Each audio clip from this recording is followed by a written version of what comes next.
La France signa son premier traité avec les autorités traditionnelles au nord du pays à Obok. Dans un premier temps, elle délaissa cette possession pendant plus de 20 ans en y voyant peu d'intérêt, et c'est là, malgré le percement du canal de Suez qui devrait revaloriser sur le plan géostratégique toute la région. C'est surtout à cause de l'intérêt qu'accordaient Italiens et Anglais à cette région que les Français ont dû se résoudre à coloniser réellement Djibouti à partir de 1882, en y envoyant un gouverneur. Dans un contexte des conquêtes territoriales et des rivalités européennes, Djibouti devient alors le théâtre d'une confrontation politique, diplomatique et géopolitique.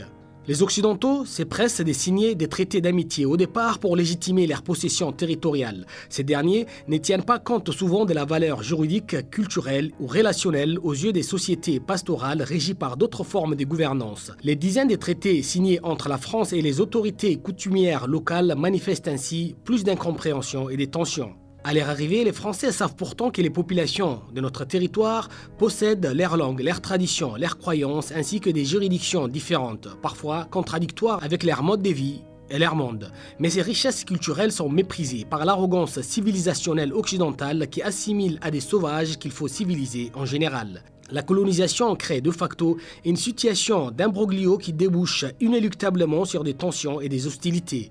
En effet, en dehors du premier traité du 11 mars 1862, transcrit en arabe et en français, le reste était uniquement écrit en français. En effet, la plupart des autorités traditionnelles s'appuient sur leur langue locale pour communiquer. Les premiers traités signés entre 1862 et 1882 ont maintenu des quiproquos qui ont conduit à des violences. En effet, l'interprétation fallacieuse et erronée du premier traité du 11 mars 1862 conduisit les sultans de Rahaïta à tourner le dos à la France, puissance tutélaire des côtes obokoises. D'énormes portions territoriales sont ainsi délaissées au profit des Italiens.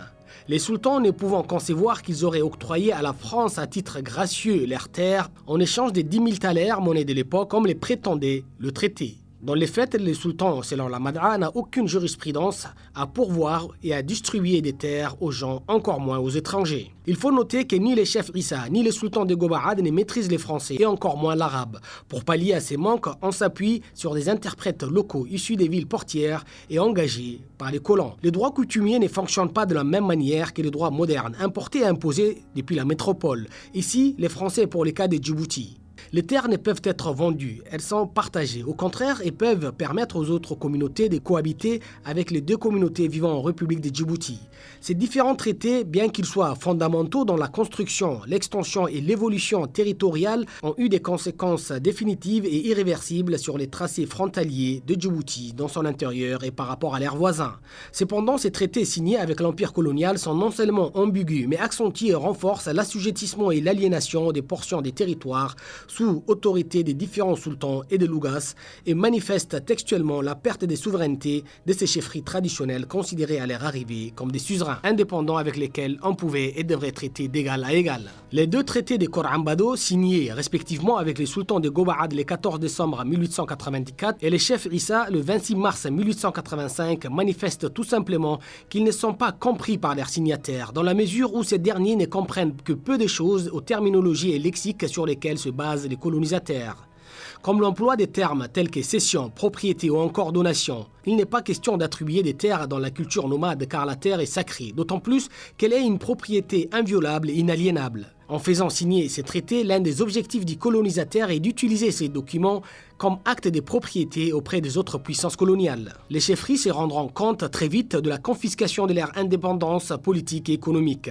La colonisation limite la liberté de circulation et des mouvements et fait décliner les commerces basés sur la caravane par une mort certaine de ces modes de transport traditionnels avec l'avènement du train. Dès l'instant où des traités sont signés avec les chefs traditionnels autochtones, ces derniers touchent des rémunérations modiques, voire misérables, qui les maintiennent dans la pauvreté. Leurs caravanes concurrencées par le train, leur circulation entravée par les frontières arbitraires, leurs territoires ne dépendent plus que du bon vouloir du colonisateur. Avec la colonisation qui s'intensifie, les chefs coutumiers sont alors relégués au rôle consultatif dans la gestion de la vie politique, religieuse et sociale. Les sultans et les ougas n'ont ainsi jamais été consultés, jusqu'à ce qu'un 27 juin 1977, les Djiboutiens décident d'appeler leur pays la République de Djibouti et se libèrent de tout joug colonial dans lequel ils s'étaient enlisés par l'ignorance du contenu des traités par ces chefferies traditionnelles.